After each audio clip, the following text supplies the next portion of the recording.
हिंदी में यूपीएससी की तैयारी से संबंधित प्रोग्राम्स को देखने के लिए सब्सक्राइब करें स्टडी IQIAS हिंदी।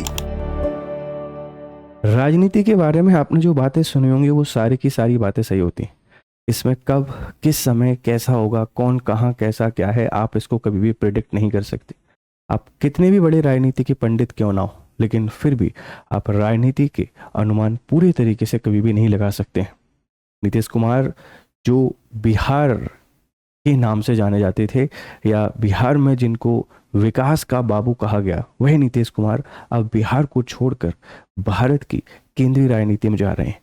ऐसी खबरें आपने पिछले कुछ समय से सुनी होंगी, लेकिन अब इस पर जो अटकलें लगी थी उनका जवाब नीतीश कुमार जी के द्वारा दिया गया है कि अब वो अपनी नई पारी की शुरुआत करने जा रहे हैं और नई पारी की जो शुरुआत है वह केंद्र में जाएंगे और राज्यसभा सदस्य के तौर पर काम करेंगे।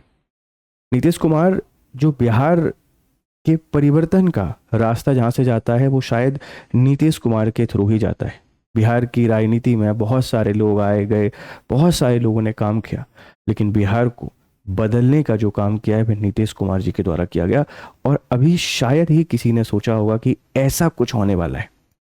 हालांकि नीतीश कुमार जी को केंद्र की राजनीति से मोहब्बत तो हमेशा से रही है, क्योंकि सीएम बनने से पहले भी केंद्र में कई सारे मिनिस्टर के पद पर ये काम कर चुके हैं और 2014 के पार्लियामेंट्री इलेक्शन आप सबको याद होंगे, जब एनडीए के द्वारा गुजरात के सीएम नरेंद्र मोदी जी को पीएम के तौर पर अनाउंस किया गया, तो वहाँ जो सबसे ज़्यादा आहत होते हैं वह नीतीश कुमार जी थे, क्योंकि शायद नीतीश कुमार जो 1997 में बिहार के मेन लीड के तौर पर आते हैं पहली बार, काफ़ी लंबे समय तक बिहार में सीएम रहने के बाद सोच रहे थे कि अब जो ताज जो सहरा सजेगा, जो ताज सजेगा वो मेरे ही सिर सजेगा, लेकिन ऐसा नहीं हुआ। तो नाता तोड़ लेते हैं। और भारतीय राजनीति में कुछ शब्द ऐसे होते हैं ना कि ऊंट किस करवट बैठेगा, नीतीश कुमार किसके साथ रहेंगे ये किसी को नहीं पता होता है। और भारत के जो मोस्ट अपॉर्चुनिस्ट पॉलिटिशियन में से एक इनको माना जाता है, या भारतीय राजनीति में सबसे ज़्यादा सीएम बनने के लिए पार्टी को छोड़ने वाले व्यक्ति भी नीतीश कुमार ही है। अब दिल्ली जा रहे हैं, और दिल्ली जा रहे हैं ऐसा कैसे हो पा रहा है और इसके पीछे वजह क्या है, इन सबको समझने की कोशिश करेंगे। आप इस यहाँ पर खबर को देखिए कि बिहार सत्ता का महापरिवर्तन, नीतीश कुमार का राज्यसभा की ओर रुख और बिहार की राजनीति में एक नए युग का आरंभ, एक नया एरा, एक नई एज। क्योंकि जब ये बिहार की राजनीति में सीएम के तौर पर एंटर हुए 1997, हालांकि 1997 में थोड़े समय के लिए रहे थे, उसके बाद से आप देखते हैं कि बिहार में जो सीएम है, इस सीएम के तौर पर मोस्ट ऑफ टाइम इन्हीं का नाम रहा। गठबंधन किसका रहा इससे फर्क नहीं पड़ा, सीएम ये जरूर बने। जिसने सीएम का पद ऑफर दिया जेडीयू उसी के साथ। लेकिन अब ये केंद्र में जा रहे हैं तो एक बहुत बड़ा सवाल है, जा क्यों रहे हैं। आगे बढ़ते हैं, उससे पहले इंपॉर्टेंट अपडेट आप लोगों के लिए। आप अगर यूपीएससी की तैयारी कर रहे हैं तो हमारा जो फाउंडेशन कोर्स है P2I 2021 और 2027 और 2028 के लिए, यहाँ आप मेरा कोड यूज़ करते हैं GRS लाइव तो 50% ऑफ आपको मिल रहा है होली का जो हमारा धमाका सेल है इसके अंतर्गत। तो जल्दी जाइए, स्टडी IQ कोर्सेज कीजिए, अपनी प्रिपरेशन को हमारे साथ शुरू कीजिए। अब देखो भाई, जरा इस पूरी कहानी को समझने की कोशिश करते हैं, ठीक है। अगर आपको PDF चाहिए तो आप यहाँ पे आ जाइए, यहाँ आपको PDF मिल जाएगा, बेहतर तरीके से आप पढ़ाई कर पाएंगे। देखो, मुख्यमंत्री पद से राज्यसभा की ओर निर्णय, राज्यसभा चुनाव के लिए नामांकन दाखिल करने की आधिकारिक घोषणा कर दी। और राज्यसभा के अगर मेंबर बनने जा रहे हैं तो सीधी सी बात है कि अब राज्य की राजनीति में नहीं रहेंगे और परिणाम बिहार के मुख्यमंत्री पद से इनकी विदाई हो जाएगी। और ये एक बड़ा कदम है। अब यह कोई राजनीतिक चाल है, ठीक है, हमारे जो नीतीश कुमार जी हैं इनके, या फिर एनडीए का पॉलिटिकल प्रेशर इनके ऊपर है, क्योंकि अभी जो एनडीए की सरकार बनी इसमें जो बीजेपी है, इस बीजेपी के पास वोट शेयर भी अच्छा खासा है और जो सीट है वो भी काफ़ी अच्छी खासी है। तो क्या ये पॉलिटिकल प्रेशर है या फिर कोई और इनका राजनीतिक दांव है, मतलब जो उत्तराधिकारी है इस उत्तराधिकारी को चुनने के लिए, क्योंकि ये बात हमको भी माननी पड़ेगी, नीतीश कुमार अब उतने फिट नहीं है, या नीतीश कुमार अब उस स्थिति में नहीं है जिसमें पहले थे। कई सारी डिजीज़ हैं और बढ़ती एज शायद उनको परेशान कर रही है, इसीलिए बिहार में नया एक उत्तराधिकारी खोज रहे हैं। वह कौन होगा? वह जेडीयू से होगा, बीजेपी से होगा? इन सभी अटकलों का जवाब तो देखो फाइनल होने के बाद ही लगेगा। आपको क्या लगता है? आप इसके बारे में अपनी राय हमको यहाँ पे जरूर दीजिएगा, ठीक है भाई। तो ये चीज़ें आपको दिखाई दे रही हैं कि राज्यसभा जा रहे हैं, यहाँ से विधायी होगी और नई सरकार, नए मुख्यमंत्री संभवतः भाजपा के लिए हो सकते हैं। बीजेपी अब बिहार में पूरे तरीके से अपने पैर पसारने के मूड में है।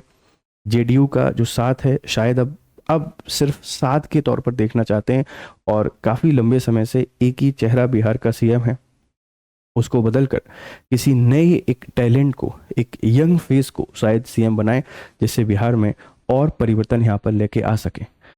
देखो नीतीश कुमार जी के बारे में जब भी हम लोग यहाँ पे बात करते हैं तो नीतीश कुमार जी अभी तक लोग विधानसभा रह चुके हैं, विधानसभा से एमएलए, विधान परिषद एमएलसी में भी रह चुके हैं, लोकसभा सांसद भी रह चुके हैं, राज्यसभा में नहीं रहे थे तो अभी राज्यसभा के मेंबर के तौर पर भी शामिल हो जाएंगे और भारत के उन चुनिंदा राजनेताओं में शामिल होने का अवसर जिन्होंने चारों विधायी भूमिकाएं निभाई हैं, चारों जगहों से इलेक्ट होकर गए हैं, उनमें शामिल हो जाएंगे अब हमारे नीतीश कुमार जी, ठीक है भाई। आगे हम लोग बात करते हैं तो 2 दशक का बेजोड़ राजनीतिक वर्चस्व रहा है, 20+ सबसे लंबे कार्यकाल तक 10वीं बार ये सीएम बनी है, 10 बार शपथ ली है, ठीक है। 2 दशकों से अधिक समय तक बिहार की जनता का समर्थन और राज्य के विकास का नेतृत्व, बिहार के इतिहास में सबसे लंबे तक मुख्यमंत्री संभालने का ऐतिहासिक रिकॉर्ड और 2025 के विधानसभा चुनाव में एनडीए की निर्णायक जीत के बाद 20 नवंबर को रिकॉर्ड 10वीं बार मुख्यमंत्री पद की शपथ ली थी। 10वीं बार शपथ ली है सीएम के तौर पर, अपने आप में एक हिस्टोरिक है और 20 साल तक बिहार की राजनीति को सर्व किया है सीएम के तौर पर। अब सफर कहाँ शुरू होगा? अब सफर शुरू होने वाला है बेटा कहाँ पर? राज्यसभा। आगे का जो रास्ता है बेटा क्या है? देखो इसको हम लोग देख सकते हैं। सत्ता का नया केंद्र भाजपा के लिए एक रास्ता यहाँ पे खुल गया है और भाजपा अब पूरे तरीके से जो बिहार है उसमें अपना गढ़ जमाना चाहती है, अपने पैर जमाना चाहती है। ध्यान रखिएगा, थोड़ा सा हम इनको एनालिसिस कर लेते हैं। एनालिसिस ये कर लेते हैं कि वाई ये सब हो क्यों रहा है, वाई क्यों ये जा रहे हैं राज्यसभा, इसके पीछे कारण क्या हो सकता है। देखो जो सबसे बड़ा कारण है तो वह है कि अब जो बिहार है, इस बिहार में मतलब मुझे ऐसा लगता है कि बिहार में एक न्यू और यंग फेस यहाँ पे लेके आना चाहते हैं। इसीलिए नीतीश कुमार जी को अब केंद्र में बुलाया जा रहा है, सेंटर बुलाया जा रहा है और सेंटर की कोई इम्पॉर्टेंट जो मिनिस्ट्री है वो मिनिस्ट्री इनको दी जाएगी, क्योंकि केंद्र में भी कई सारे मंत्रालय हैं जिनमें एक्सपीरियंस पॉलिटिशियन की नीड है। तो पहला वजह आपके पास ये हो सकती है।